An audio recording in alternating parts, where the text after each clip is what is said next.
Latest royal news for the royal family is that King Charles, and his son, Prince Harry, may be talking to each other. Who knew? So everybody's been thinking they're estranged. And of course, Harry and Charles would not be talking, except for, of course, the invitation of the coronation coming up. But apparently, the big news is that they have been having conversations. So there we go. So I am Deanna from Hot for History. Welcome, everybody. Tell me where you're from. Good evening from Maryland. Good evening from Florida. Good evening from Illinois. Good evening. We are going to be talking about royal family news. I have a couple of other things I want to talk about. Coronation is coming up in just a couple of few weeks. And Prince Harry has decided that he is going to the coronation, and we have some news to discuss. Welcome from Missouri, from Australia. That is on my bucket list. Tucson, Arizona, welcome. And it's amazing how many Americans are fascinated by royal history and royal news, considering that we are Americans and we are like, no to the monarchy, and yet we're all about kind of following the stories. That is one thing I'm going to talk about, is whether or not the monarchy is relevant and where we're at with that. So we're going to discuss that. Welcome from California. My daughter lives in Los Angeles, so yeah, I got to get there too. And the UK, welcome, Judith, a familiar name and a familiar face. Well, maybe not a familiar face because I'm not seeing your face, but where in the UK are you, by the way? I'm very curious. I have family history from the Lewis area. Great place. Definitely cross it off of your bucket list. Melbourne and Queensland are the best. Yeah, and New Zealand is definitely on my list as well. From Los Angeles, yay! I have to take a trip there. There's some comedy clubs I want to see. I want to see Fred Armisen because he's doing a show there like every month. Pompano Beach, Florida. I am in Orlando, soon to be the central, like the Winter Park area. South Carolina, North Carolina. Okay, so we're going to talk about this article. I'm going to read it to you first because this has been reported a couple of times, a couple of times. Again, in case you don't know, I'm Deanna from Hot for History. Please do subscribe. Look at my description when you get a chance, even if it's not right now. I'm also taking a survey for different countries that we could be visiting, because I might be planning some tours, some historic tours. I'm an affiliate with a couple of different companies. I'm really into nutrition, also, financial health, meaning, insurance and stuff like that. So just look at all of that. But I am a creative entrepreneur and I love doing this type of thing. Been in the entertainment business my whole entire professional life. Okay, so we're going to talk about this. We're going to talk about this right now because I don't know. I was kind of a little bit surprised. Okay, Utah and Oregon. I'm glad that we see some people from out west. Okay, so this week, I'm going to read the Daily Beast article, but there's two headlines. There's this one from the Telegraph, and then there's this one from the Daily Beast, and they're all like, hey, they're talking. They are talking. So this is a detailed article that will help us to have a really good conversation. So I wanted to read it as a prompt because we are basically commentating. We are criticizing and reviewing what we think of the royal family at this point. So Prince Harry apparently spoke to King Charles before making a decision to come to the coronation. We all know that apparently he had some rules that weren't being met and didn't get met, like being on the balcony, having Archie's birthday shouted out, having, I think the kids have official invitations, but none of the really little kids were going to be at the coronation. But I know that King Charles did want them there. So the newspaper report that the pair spoke after the publication of his book. So they've been speaking apparently on and off once the book was released. So apparently the king did reach out to him. Don't know what the tone was like for that, but this will be seen as an encouraging sign that will bridge that bridges may be able to be rebuilt between Harry and the family. Although the Sun is very light on detail about the alleged conversation, it cites a source that there was a willingness and wanting to mend on both sides, not just Harry. So Harry is understood to have still not spoken to his brother Will, who, as the Daily Beast has been told, is infuriated. Don't blame him in many ways, but by what he sees as his brother's betrayal of him and the institution by revealing family secrets and details and of intimate moments in his book. And I think Will would be upset too, because at the core of that, that's your brother. Like they were always doing everything together. Apparently, according to the book Spare, they weren't as close as we all thought and as close as the media made it out to be, but still, he's his only sibling. He is the spare. He is the one that he probably had plans of being with him throughout his entire life, as Will would rule, right? So there you go. So the son said that he ended months of no contact with Charles by holding a conversation about the invitation, although words with Williams have yet to be exchanged. Now, let's talk about Queen Camilla, because that is a very sensitive thing. I often have said on these lives that I can imagine it hard for William and Harry, even though they've accepted Camilla, but there must be a part of them that might have a little bit of like, this could have been my mother as the queen. I think children of divorce, I'm a child of divorce around the same age that I think Harry was when his family got divorced. That, you're always kind of like, wow, what if it was different? So it's got to be it's got to sting a little bit, but the book. So Camilla was hurt by Prince Harry's characterization of her as a villain in his memoir Spare, a friend revealed. I think the book, well, listen to this and you tell me if he blatantly called her a villain. In the memoir, Harry writes of his stepmother campaigning at Harry's self-perceived cost in the British press for acceptance as King Charles's partner after Princess Diana's death. I even wanted Camilla to be happy. Maybe she'd be less dangerous if she was happy, he writes. She was the villain. She was the third person in their marriage. She needed to rehabilitate her image, Harry told Anderson Cooper. And this was right after Diana died, because all through the 90s, like, they didn't really like her. Camilla at one point was the most like hated woman in the UK. Asked by Cooper how Camilla was dangerous, because it does seem like a really bold thing, he said because of the need for her to rehabilitate her image, which made her dangerous because the connections that she was forging within the British press. And there was an open willingness on both sides to trade information. And with family built on hierarchy and with her on her way to becoming the queen, there was going to be people or bodies left in the street. So bold. You know what I mean? So apparently, Harry, what he had said was, listen, she's trying to rehabilitate her image. And if that meant that she needed to throw myself or anybody under the bus, she would do that. So, and then he goes on to say, if you are led to believe as a member of the family that being on the front page, having positive headlines, positive stories written about you is going to improve your reputation or increase the chances of you being accepted by the monarch or the British public, then, that's basically what you're going to do. So then he says, he's speaking of the Sunday Times. Okay, so Camilla has this friend, the Marchioness of Lansdowne. Her name's Fiona Shelburne. She's an interior decorator. She said, of course it bothers Camilla. Of course it hurts, but she doesn't let it get to her. Her philosophy is always don't make a thing of it and it'll settle down. Lee said, it mends sooner. So of course, well, that's what they've always thought. And of course, she's just kind of speaking what everybody's always said.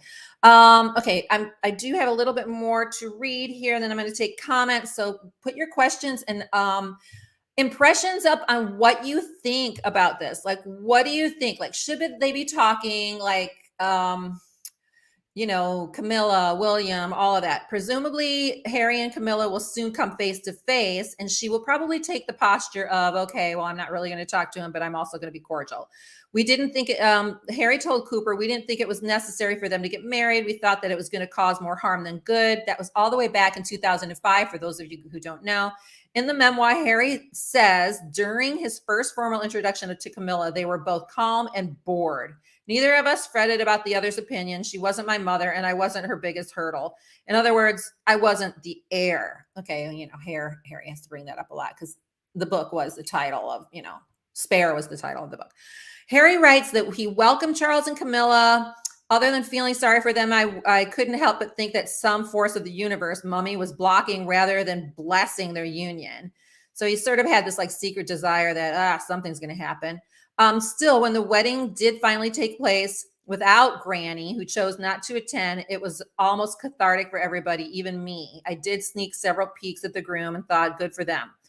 So anyhow, that's basically, I mean, it goes on and on to talk about how Lady Lansdowne, Fiona, who's Camilla's friend, was like, oh, it's not that big, like she's not going to really react. Okay, so let's look at some of these comments and welcome everybody from all over the place. I'm going to read Lynn's comment. What a load of garbage. She's never been a danger.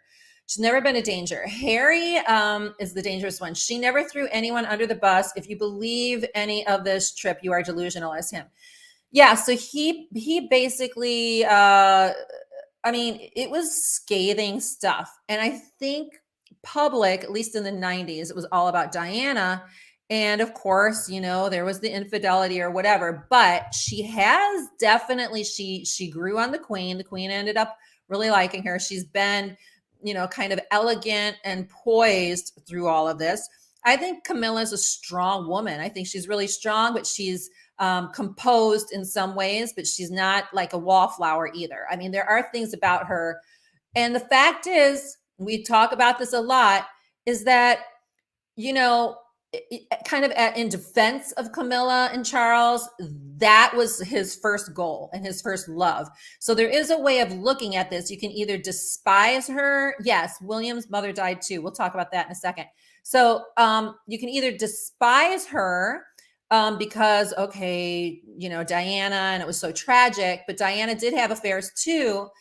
So you can either despise her and look at this as like, oh, it's crazy. But in defense, if you want to look at a different story, you could see that this is a couple that's wanted to be together. He championed her to get that queen title because the Queen Elizabeth, apparently did not want her to have that title in the beginning. She wanted her to be princess consort, which would have been like Prince Philip. Prince Philip was, prince consort, and Prince Philip was very royal. So she's kind of, Charles was like, no, we're going to call her queen. And apparently he made some kind of deal to get her that title. Apparently, allegedly, through the grapevine, we don't know if this is true, he made a deal with the queen when the queen needed to take muku bucks, like millions, to give to Andrew to make sure his lawsuit was sort of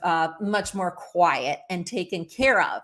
So word on the street allegedly was that he made a deal with his mom and said, okay, mommy, go ahead. You can take part of what my inheritance is as well, but please understand that my woman will be queen. Okay. I don't know if any of that's true. It could just be a bunch of BS, right?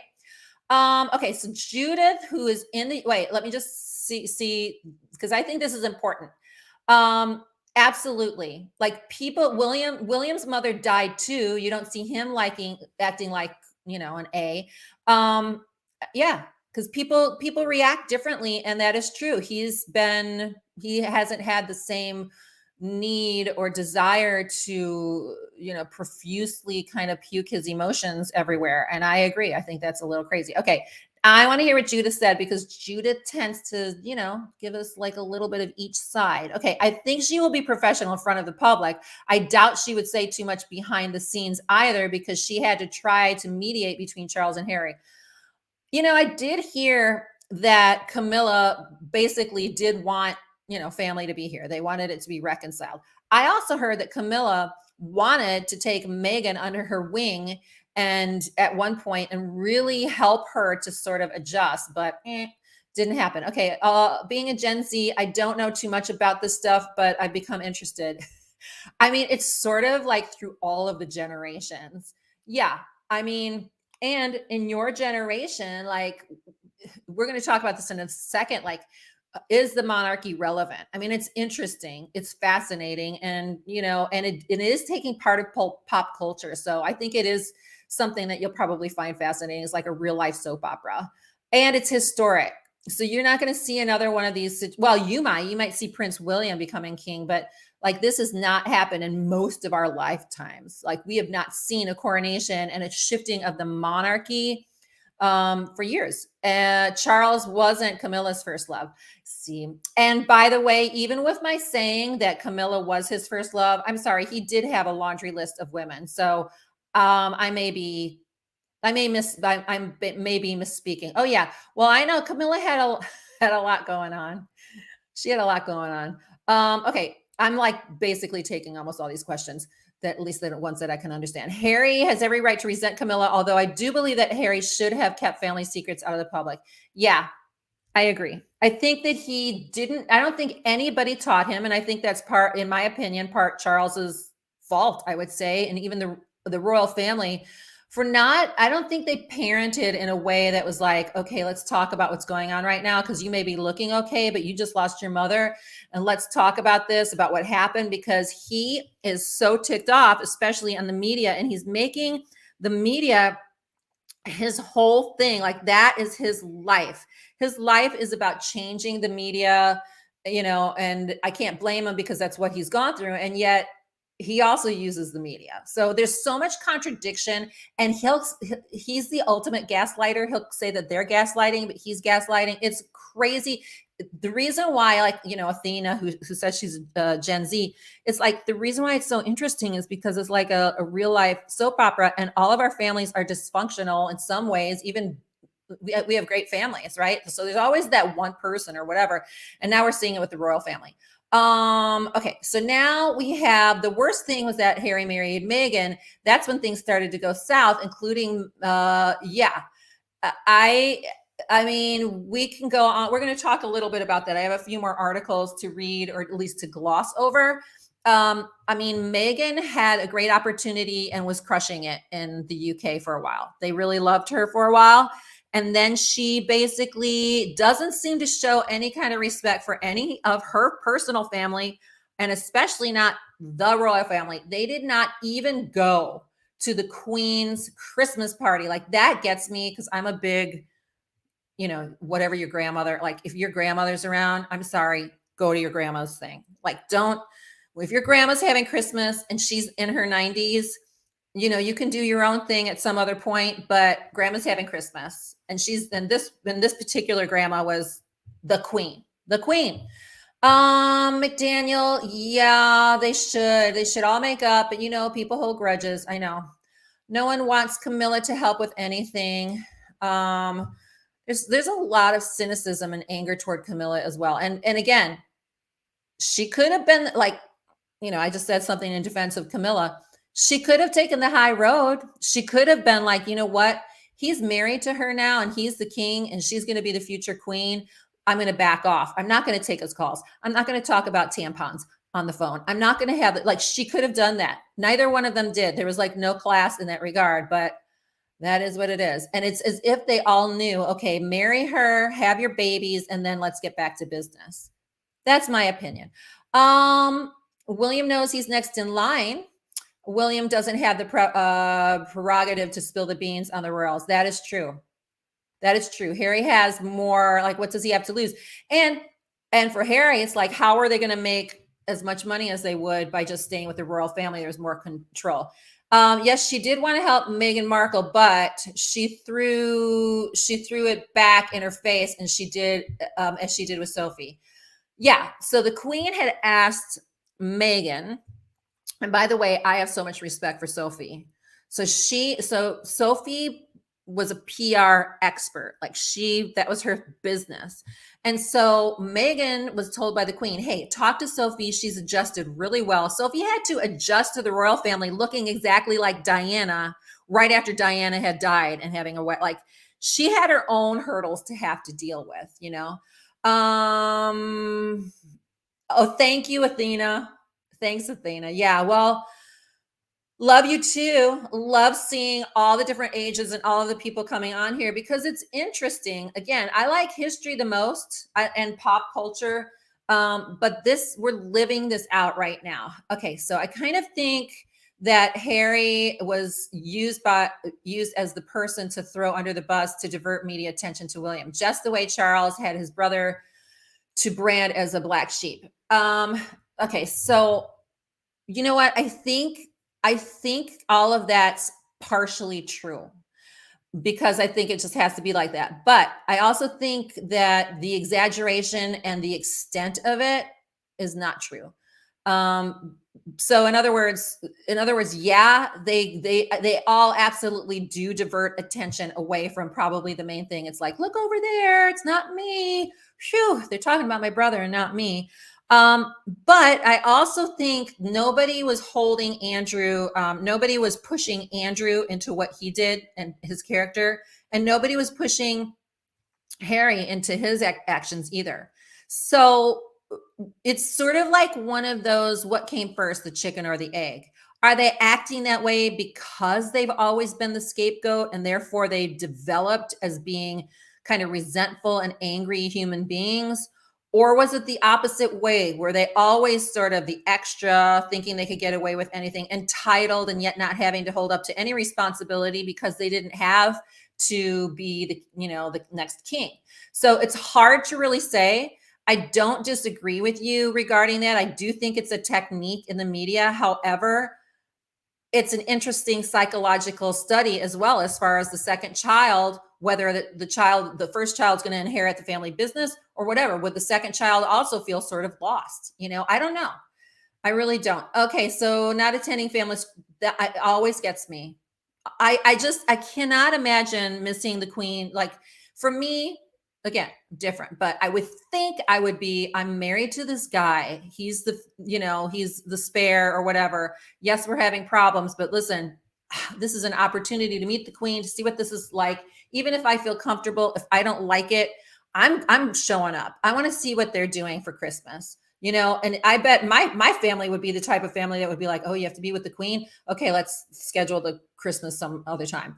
Or why don't you come for Thanksgiving and go to Christmas. And then that is very true, Nora Lee, regarding Diana. Just that is something important to consider, because Harry, in my opinion, that's the other thing. And again, William had the same experience, but Harry, I think, is wired differently. But she went through so much. And then she ended up, dying in the process. Okay, so this is, how do the Brits even feel about the royal family as the coronation nears? Okay, so here's the thing. Apparently, the king is not the most popular royal. This is the list. It's like William at like 72%, Kate at like 70, and I think the king is like in there. The least popular, including in the United States, are Harry and Meghan. Andrew is more favored than they are at this point. Even in America, where we're like, we love rebels. We love rebels. We want to be the type of people with Harry and Meghan that are like, you guys go do your thing. Like, look what you did. You were so courageous. You did this, but it's not playing for us. We're not buying it, but we want it. We're always the people who are like, yeah, we like it. Like, break from tradition. I mean, that is just the truth about how we are. So let me see what this says. With the King's coronations weeks away on May 6th, celebrations including a concert. By the way, you're all asking, Katy Perry is coming. And I think Lionel Richie, I can't believe I just said Richard. I know who Lionel Richie is. I could dance and sing to his music. I've watched them on TV. So anyhow, they're going to be performing at the concert. So Katy Perry is like, yeah, I'm coming. So the majority of the country still supports having a monarchy, with 61% choosing to continue. So just so you know, there's like these anti-monarchists, and this is a whole other video I'm probably going to do as a regular video. He chose Charles III. Did you know he could have chosen to be King George? He could have chosen to be whatever.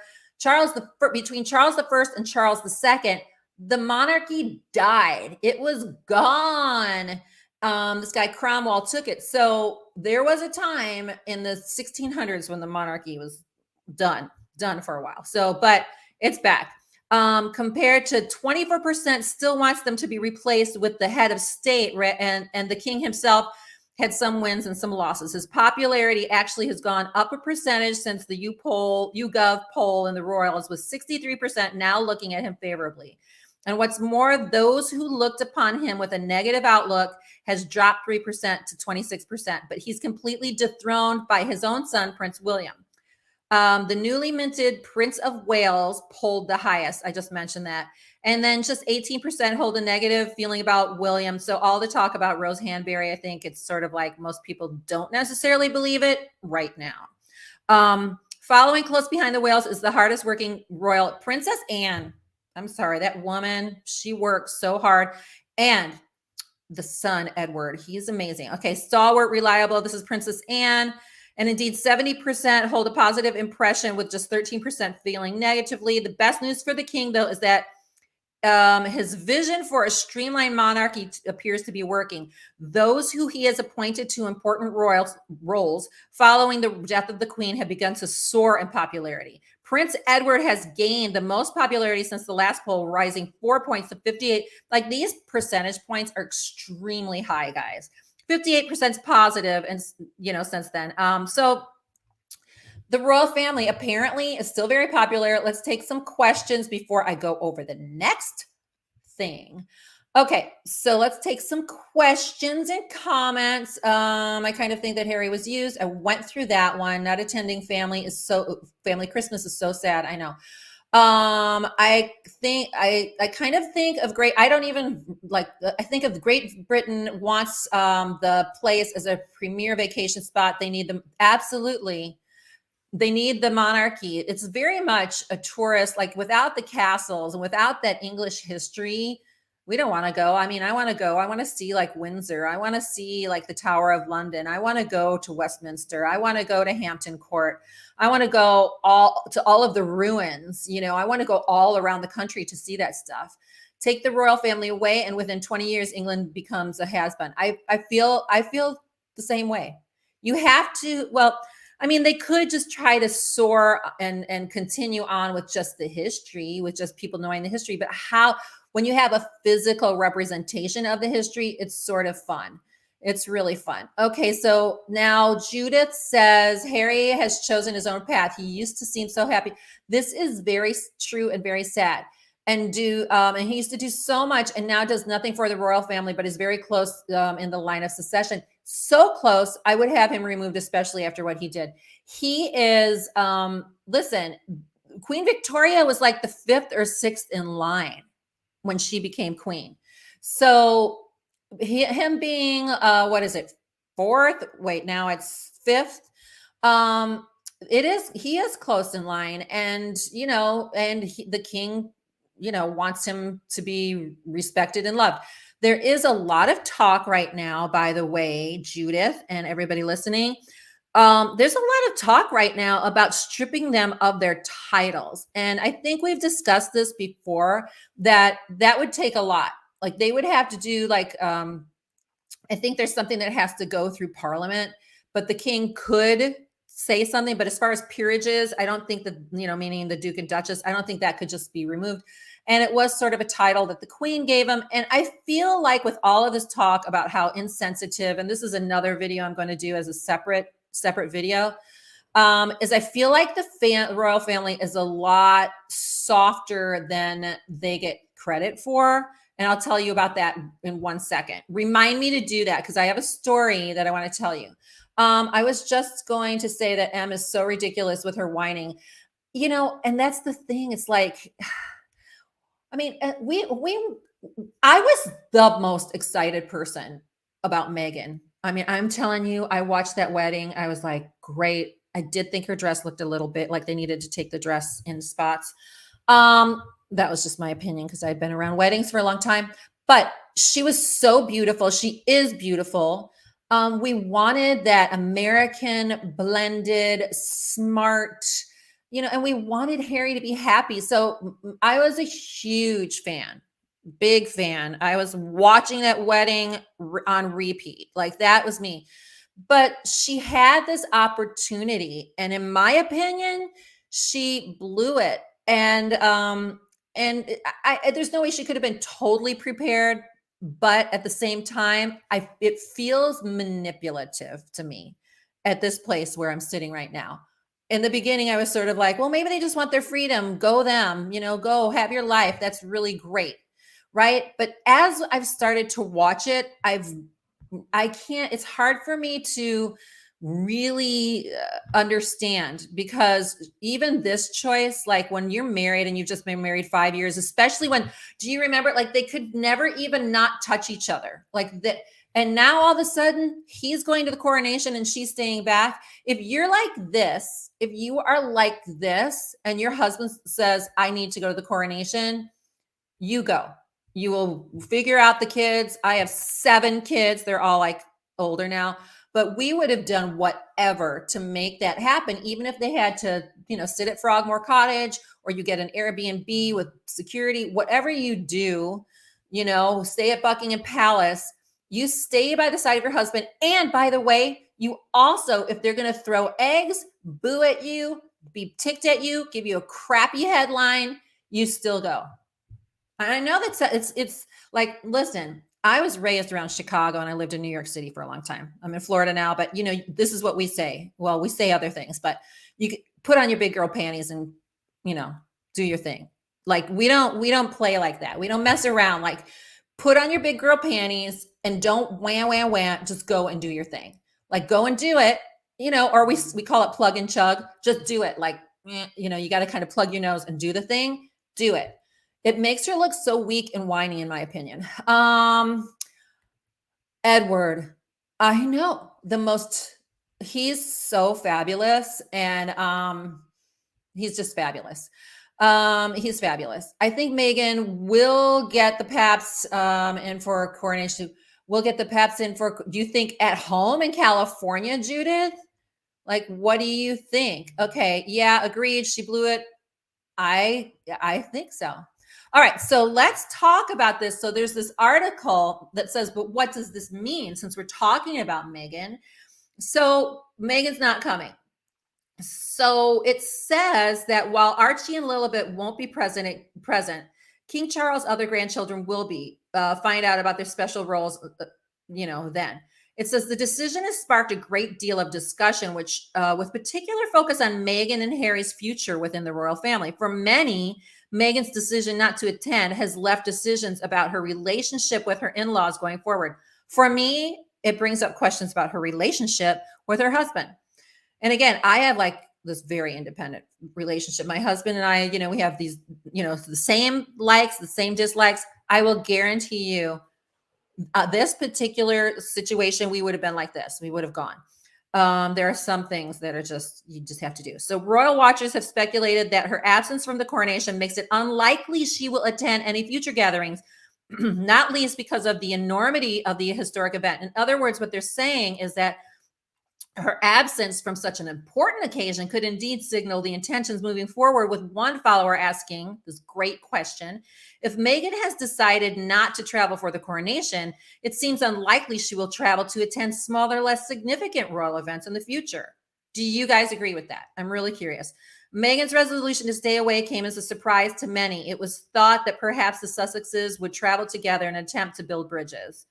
So I don't know. For me, what this shows is that, okay, she made a decision. You go, Harry. It's your family. This is not just going to, I don't know. I mean, even somebody's anniversary, the 50th anniversary would be important. But can you imagine if like it was like a big giant, let's say you're from a wealthy family in America and your parents are having their 50th wedding anniversary. And everybody's going, they're spending a lot of money for it. They really want you to come. And great, you've been estranged, but you've had conversation, but they still want you to come. And then all of a sudden you're like, no. Like that wouldn't play well for that. Imagine how it's playing for the coronation. Okay, everywhere just typed about the clowns from Montecito just feeds their humongous egos. Please, can we just accept that they are irrelevant? I mean, I kind of think they're irrelevant in many ways, but I think it's intriguing. And here's the thing. I think that history is weird. The reason I feel free to talk about history is because it's a bunch of different opinions, contrary to what people think. Yes, you have the dates right or whatever, but it's always perspective. So I think we're watching history in the making and we're trying to see what this is. And yes, some of us are probably a little too interested and we probably are spending way too much time with this, but I don't think it's totally irrelevant because we're talking about something that is evolving in front of us. And we haven't seen anything like this, sort of like a big kind of rift since, Edward the Eighth. And so that's why for me, it's fascinating, that's why. Okay. So she could have made the effort plain and simple. Yes, Stephen, good to see you here by the way. Okay. This is what I think. She says it totally, totally true. I think I'm just getting that feeling, and I'll show you. And Athena, I'm gonna address that in a second. Okay, so here's the thing. Not that, how would he know? How would Deepak Chopra know anything?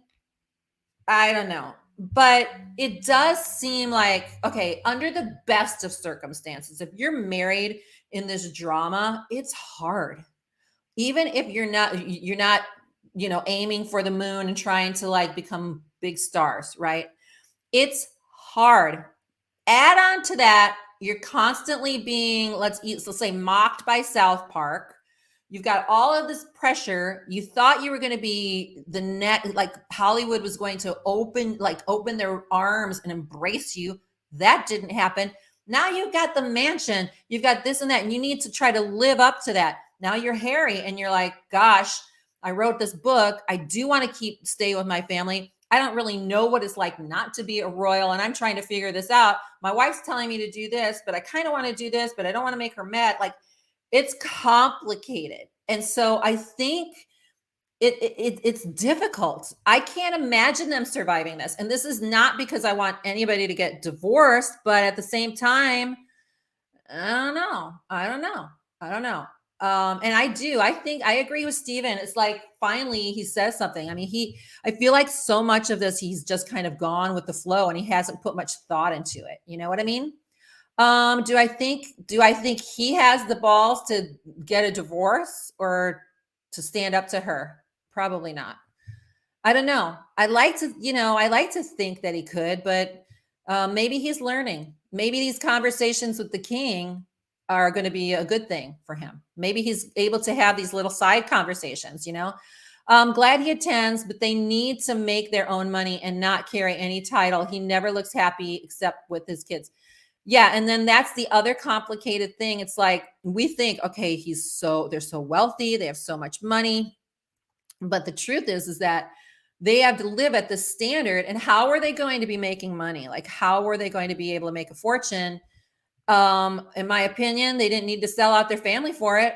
I mean, people would put Harry in front of like a National Geographic, make him a spokesman. I mean, there's so many like basic things, family history, like the history. There's so many things he could have done and made millions.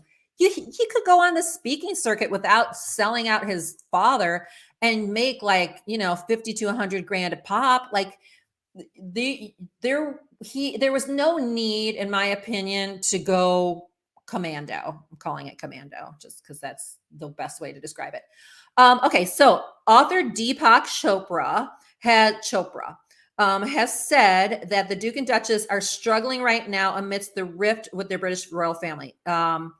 He's a mindfulness expert, they say, who appeared on Prince Harry and Meghan Markle's holiday special back in 2020. He recently gave insight into the Sussex's current state of mind as Harry prepares to attend the King's coronation next month. He says, while speaking with the Daily Mail at a red carpet event in London, Chopra said about his work with the royal couple, I enjoyed the podcast and interacted with them. And again, that was in 2020. It's been periodic, but they're struggling right now. And I don't know what that means. Like, are they struggling because of the media? Of course. Yeah. Are they struggling? I don't know. Are they struggling because like Harry and Meghan, they need to kind of have this little cloud over their heads, like, oh, things just suck. Like they got this like Eeyore spirit, or is it that, I mean, things are tough. I hope they get through it lighthearted. I think there's too much drama around them. Yes, but who's creating the drama? People should mind their own business. Yes, people should mind their own business. They should have minded their own business. They're the ones who brought up so many stories that, like, from lip gloss, I'm sorry, Deepak, from lip gloss to, a spat between his brother that, cut his back on a dog dish. Like there's so much little minuscule things that they brought up. So people should mind their own business. We were minding our own business. And then we were fire hosed with too much information from Harry and Meghan that didn't stop, from the Netflix series to the to Spare, to his paid live stream for his therapy session, to him talking about his frozen TTPP parts, his Todger. I mean, who was giving too much information? Who was getting too personal? Who was going all out? It's like, I'm sorry, but we're the media. We are the media. We're going to talk about it, right? So it says, on April 12th, Buckingham Palace confirmed that Prince Harry will attend. Okay, we know that. However, his wife Meghan's not coming. Chopra gave them words of wisdom and said, the best-selling author had shared some words of wisdom for Harry ahead of his book. My advice is to ignore. Okay, I read this before I spoke it. You guys are going to die when you hear what Deepak Chopra says. And I want to hear what you guys have to say about it. This is his advice to them, as if it's an original thought. My advice is to ignore it, because if you react, you'll just aggravate the situation. If you ignore it, people can't say anything. Then they'll stop. Tell me what you think when you hear what Deepak is saying to Harry and Meghan. Like, I'm sorry. Isn't that the whole thing? Thank you, Stephen. Thank you, Stephen. Isn't that the whole point of what the royal family says? Never complain, never explain. Yeah, he should ignore it. They should ignore it. But now they're not ignoring it. They're not. So anyhow, what do you guys have to say about that? I'm tired, but they keep telling it all. Okay, is their marriage struggling? I don't think we don't have evidence that their marriage is struggling. We're just, people are speculating, Sydney. So there's no, I think it's speculation because of what I was saying, that I don't know how anybody could literally deal with the stuff that they've gone through. Okay, I'm late. I think since we're just finding out about the father and son talk again, William's team is the leak. Okay, let's talk about this. Okay, it was the leak. Whenever William is involved in the conversations, everything that's talked about is leaked. Yeah, it's possible. But then they also said that William didn't want to have anything to do with them. So apparently apparently the word out in the street is he's still infuriated. Doesn't want to talk to his brother. Although the last news was, hey, we're going to keep Harry in the back, basically with a blanket over his head. Nobody will know where he is. No, they're going to roll. He's not going to be center stage, but I'm sure they're not going to just, forget about his position and all that. So I'm sure they'll give him his position, but I don't know. I do think that it's sort of like ping pong. Oh, we're reading this article. Oh, distraction. Read this one. It's a device that all media uses. And what is media? Media is history in the making, right? So when we talk about history, when somebody tells me things like, I'm sorry, you were wrong about Marie Antoinette, I'm like, girl, there's like 10 different versions because there were so many people seeing this. History, we can have an interpretation on it because it's all, in some ways, the expression of one or two people who see it. That's what it is. Okay, spouses support each other. So evidence of marriage struggle is, yeah, that is a good point to address what Sydney was saying when she came in.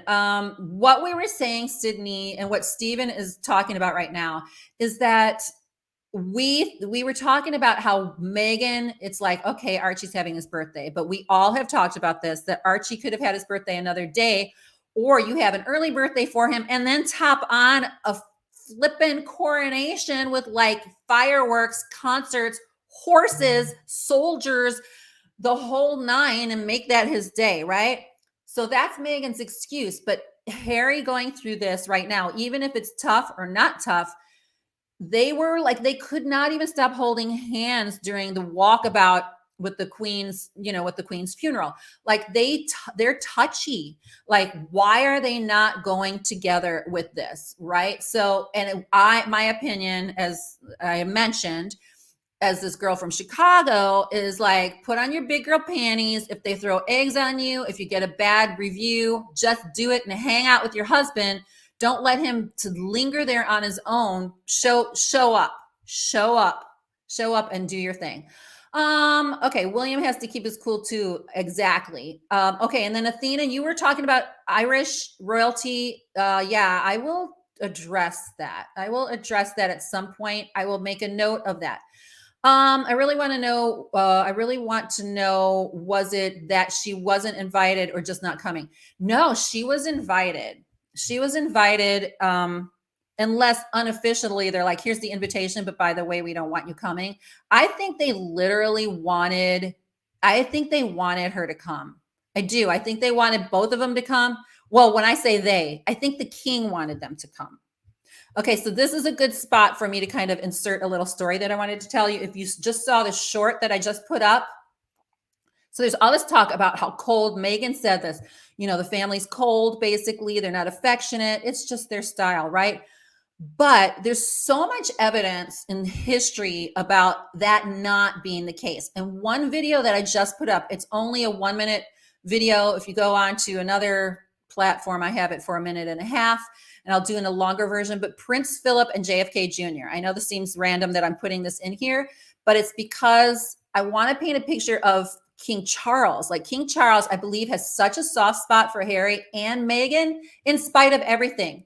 And I'm sure that William's like, what the heck are you doing? And then I'm sure that Camilla's like, okay, I'll just kind of be quiet, even though she called me an evil, what. But Prince Philip, this is the sweetest story. And go watch my short. It was just put up today. Prince Philip met JFK Jr. when he was like a baby with JFK, right? Then when JFK died, JFK Sr. died, he showed up to the funeral, and he was in the White House. And apparently John JFK Jr. was like, he was only like he just turned 3. And he's like, it was actually his birthday. And he's like, what? Where's my dad? I'm so bored. I don't have anybody to play with. So apparently Philip hung out with him in like this toy room, was playing with his toys.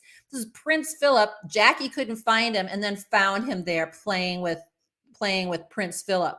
And then Prince Philip again, like 2 years later, when they dedicated this memorial at Runnymede, which was where King John had signed the Magna Carta, which right there, I'm sorry, they donated a spot of land in England to John F. Kennedy. And so thoughtful, because it was the spot where King John signed the Magna Carta. And so Jackie and her 2 kids came, and Prince Philip is like holding the little kid's hand. And then later through the years, they played polo together. They stayed in touch. And I know it sounds random that I'm talking about this as I talk about the royal family and Prince Charles, but I think that's in Charles's DNA. I think he has this thing, in spite of him being angry and weird, like with the pens, and probably he's got a little bit of a short temper. I think at the heart of him, his boys mean everything to him, and his grandchildren do. That's what I'm thinking. So I don't know. I mean, I know I'm kind of going off a little bit on a tangent, but I do think that I think that he's softer than you think, and that we think, and that we're told. And Sydney, it did sound kind of like she just didn't want to go. I think it's a lot, and we don't. And to her credit, I don't think we really know how hard that is. I'm so happy to see that you're covering this important part of history in the making. Yeah, thank you so much. Okay, so I only have 2 more of these little things because I know this is going long. Okay, so I didn't think about this, and whether or not it's true, I don't know. But the Daily Mail just reported on this topic where apparently Kate was asked to stay away from Balmoral. Remember when the Queen died and we were told, well, Kate can't come because all of the kids, it was their first day of school and they had to go home. Well, apparently that wasn't the story. they had to keep, this is what the Daily Mail says, that she had to stay home because the king was like, nope, only children and grandchildren of the queen are allowed to come, not the spouses, although Sophie came. So and Kate remained at Windsor, but she was close to the queen, and this really bothered her apparently. But biographer Robert Jobson, who of this book, Our King, he said the decision was taken to ensure Prince Harry didn't have an excuse to bring Meghan, because he might have insisted the Prince of Wales was, if Catherine was there. So the king said it was only for the children and grandchildren of the queen. And so privately, he wanted to say that Meghan was not welcome. He continued, according to the report in the New Zealand Herald, Kate deliberately stayed away, but she desperately wanted to be there with the queen in her last moments. That's eaten Kate up. Now, Kate has had incredible respect for the queen, like from everything, so I can imagine this was, and she's known her for so many years before she passed.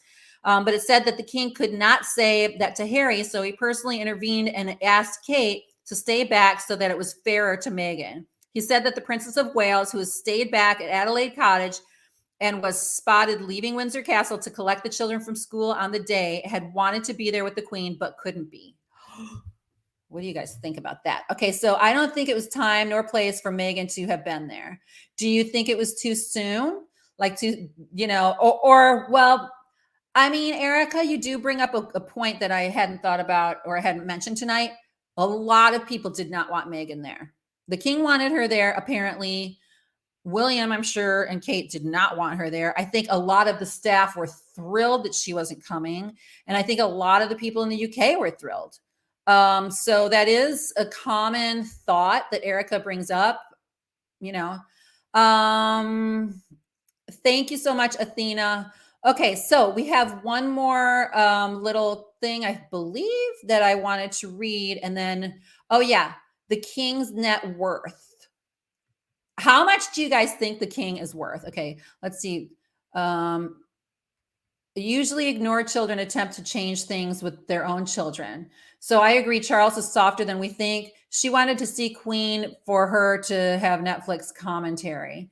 Oh, and that was their concern. Here she is passing away, and they knew that this Netflix thing was coming, and so they didn't want to risk anything. So Catherine was like, all right, I guess I have to stay back.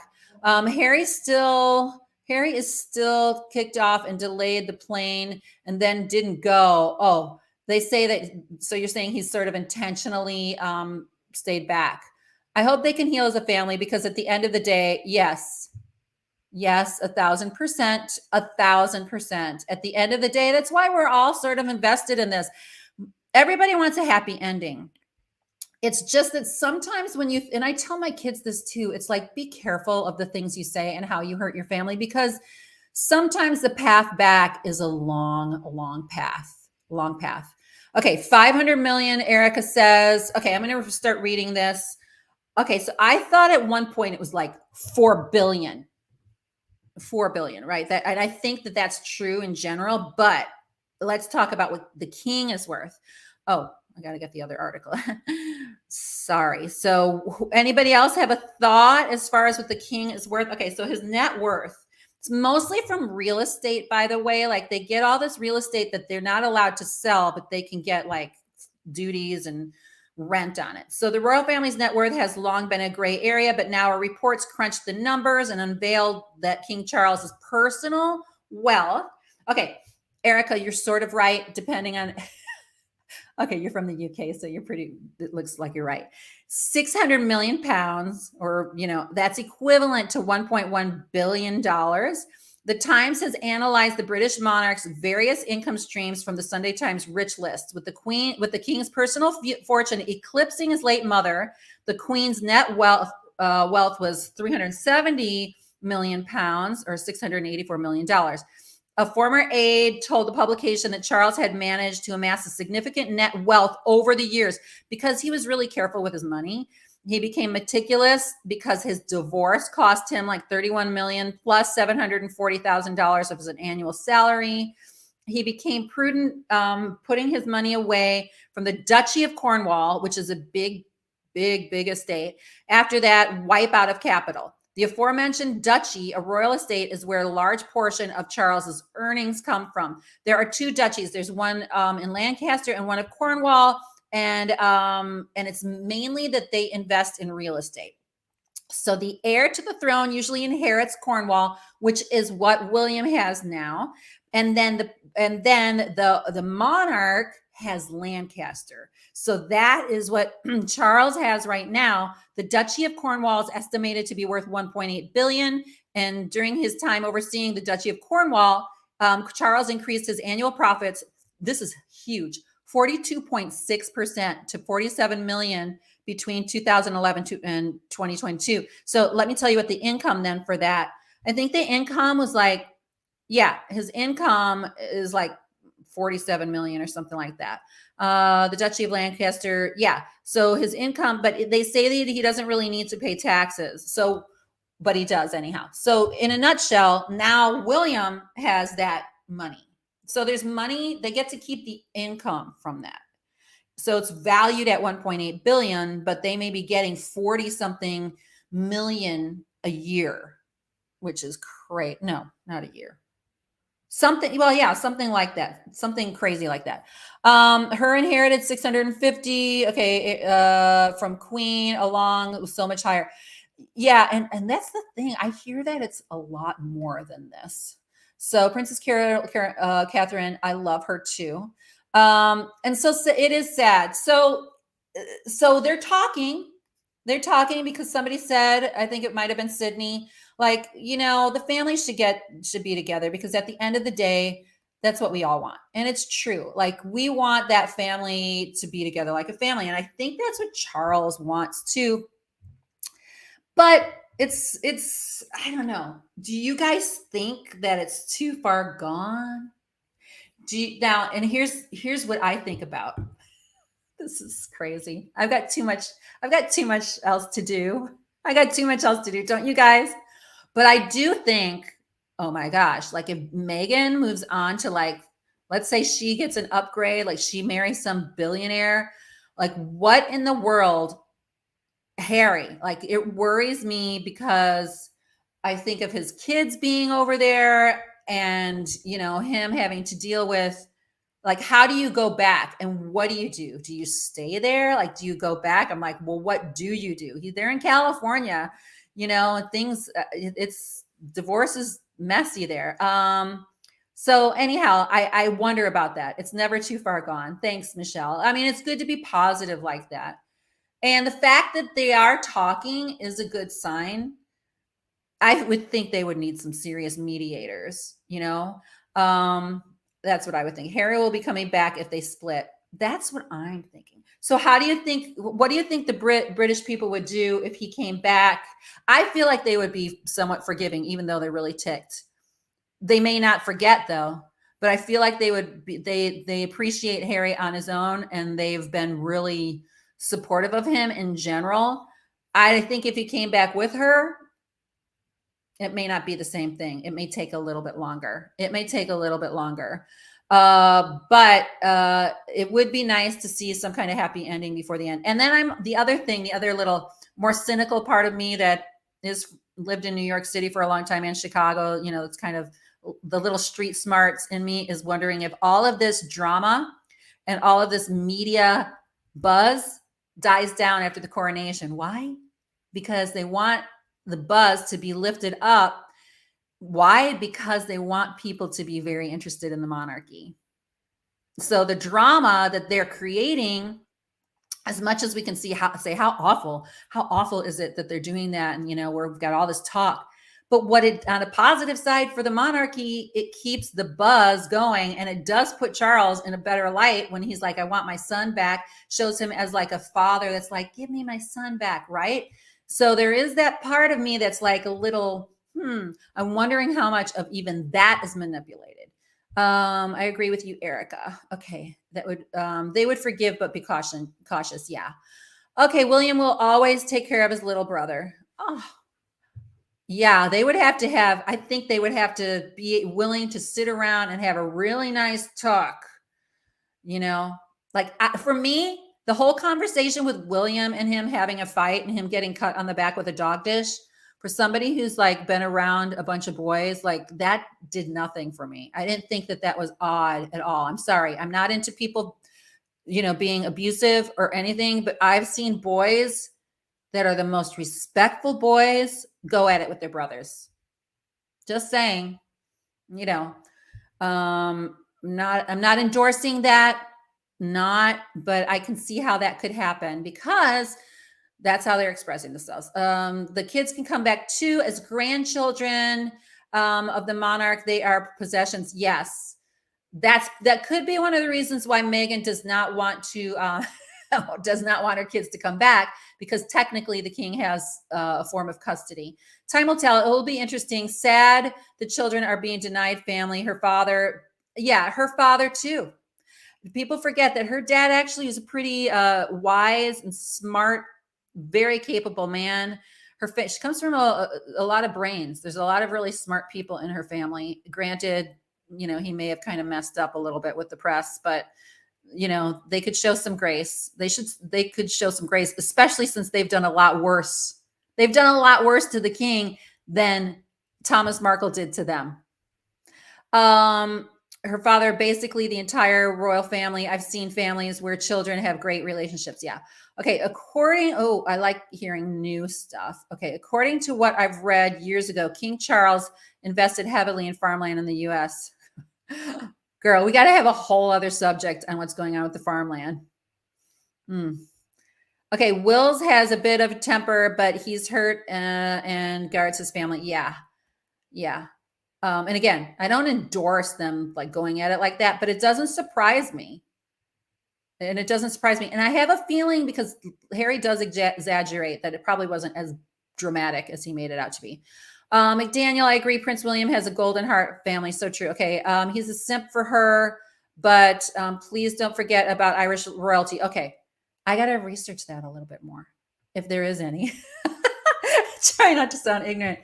Well, there's definitely some Irish, there's some Scottish, and then there's also, if we go back to Elizabeth I, James, who was James VI and James I, there's definitely that. There's definitely that in there. I'll have to get to it a little bit more. I love all that stuff. I just so you guys know, personally, one of the ways that I got into this was because of my own family tree that I studied that went back to William the Conqueror. And he had a daughter, which I have to really get into. Her name was Gundred, who was my relative. And so it was a really amazing thing. I was at Windsor, and this Windsor rock came down by my feet, and I looked at my genealogy, and, a grandfather, William the Conqueror, had built the castle.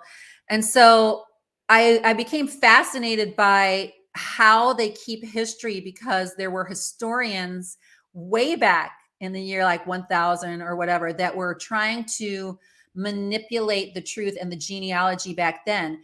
And what they would do is they would burn the scrolls and stuff. So this woman, Gundred, who was apparently Matilda's daughter, I don't want to go off too much. We'll have to have a whole other thing. And who's one of my relations to William the Conqueror, which probably all, like so many of us, are related. She basically, they messed up. She was considered the daughter for years. She married William de Warenne, who was in the Battle of Hastings, and William the Conqueror's fourth cousin. Those are my relatives. It wasn't till like 800 years later till they started to say, well, she wasn't really a daughter. Like, so it was just fascinating. And it gave me a lot of freedom to feel like I can talk about history, because we can have our own opinions. It's just like what we're doing now with pop culture. I'm sorry, but we can't rely on, like, some of the stuff is concrete dates, some of the documents we find, but it's only one form of evidence, right? So we were allowed to ask questions, and some people get so upset about questions or alternative history. The only thing I don't like is when somebody tells you it has to be this particular way, because there's always another angle, and it's all about media. It goes back all the time, and it's always about media. Okay, didn't teach these things in school. I know, Athena, like, I was talking to some of my kids about history. Actually, I was talking to them about signing their signatures. I'm like, don't you know how to sign? No, Mom, they stopped teaching us They stopped teaching us how to write in cursive. Oh, somebody mentioned Mary Boleyn. Yes, we have to talk about that too. Do you know, Athena, did they teach you cursive?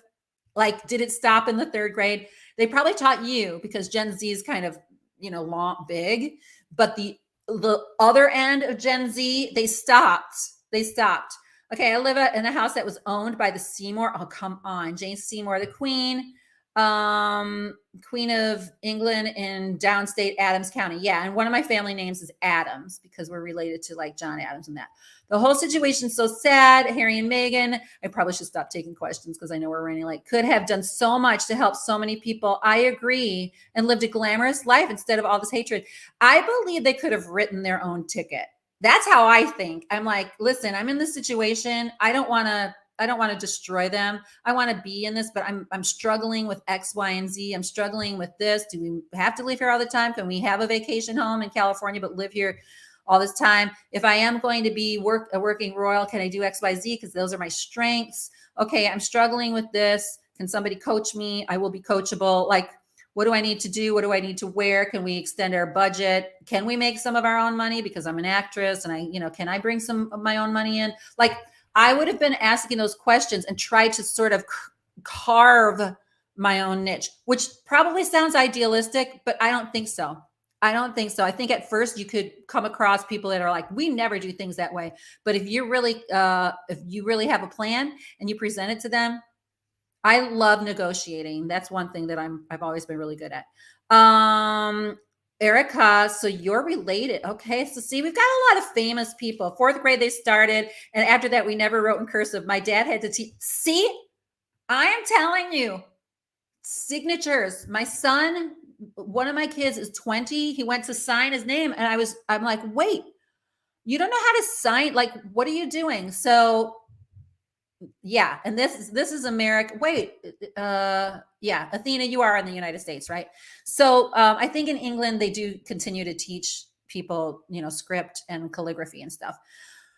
Okay. Anyhow, I'm going to call it a night, guys. This has been so fun. I so much appreciate you guys. The Queen offered Meghan to continue, and I know.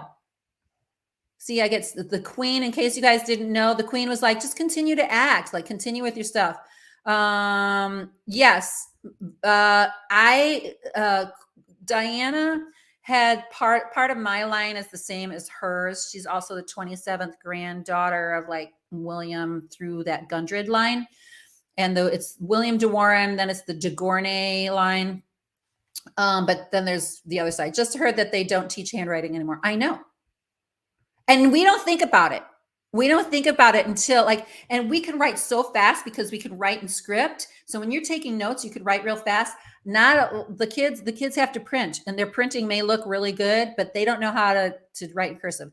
Thank you, Stephen, also for your support. Thank you, everybody, for the super thanks, the super chat. I really appreciate it. Go look at my Prince Philip video, and I will be putting up some shorts. We're going to get into it, and I'm going to most likely try to come on a little bit more frequently. So especially live, because I think that's where we really get our groove. All right. So good night, everybody. Have a great night. Thank you for everything.